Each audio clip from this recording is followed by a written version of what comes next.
The MacBook, as you know, it is about to disappear. For over a decade, we have lived in a world of Airs and Pros.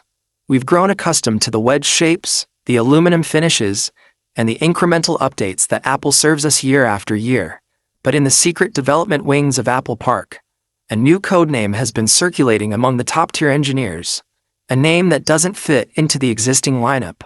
A name that represents the most radical departure from traditional computing since Steve Jobs pulled the first Air out of a manila envelope.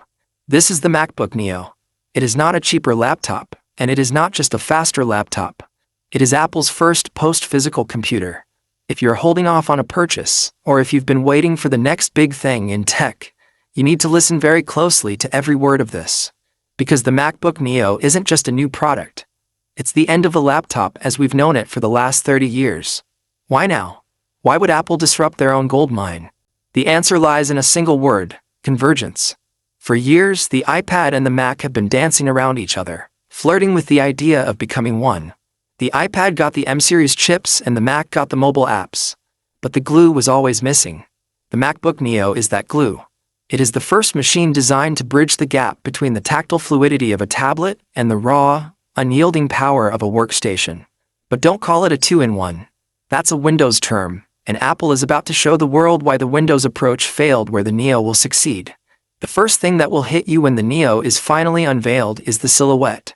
Imagine a device that makes the current MacBook Air look bulky. We are talking about a chassis carved from a new liquid titanium alloy. Stronger than aluminum, lighter than carbon fiber, and incredibly thin. But here is the catch. There is no physical keyboard. At least, not in the way you think. The MacBook Neo features the world's first dynamic haptic surface. When the device is off, it's a seamless glass-like slate. When you power it on, the surface uses ultra-precise haptic engines to project the feeling of physical keys under your fingers. You will feel the click, the travel, and the resistance, but the keys aren't actually there. Why would Apple do this? Because it means the keyboard can change. If you're editing in Final Cut, your keyboard becomes a color grading suite. If you're a coder, it becomes a customized macro board.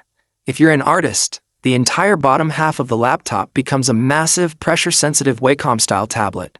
But a revolutionary design is useless without the brain to back it up. Enter the M6 Neo Silicon. While the M6 Max is built for raw brute force, the M6 Neo is built for elastic intelligence. It is the first chip to utilize a 1.4-nanometer process. This allows for a level of efficiency that sounds like science fiction. We are talking about a machine that generates zero heat. Not low heat, but zero perceivable thermal output under normal loads. This allows the MacBook Neo to be completely fanless while outperforming the current MacBook Pro M4. It is silent, lethal, and infinitely capable. Let's talk about the display. Apple has been perfecting the tandem OLED technology on the iPad Pro. But for the Neo, they are taking it a step further with variable depth glass. This is a technology that can actually change the texture of the screen. Imagine feeling the texture of the paper while you're writing on the screen with an Apple Pencil, or feeling the edges of a button before you press it. It's a sensory experience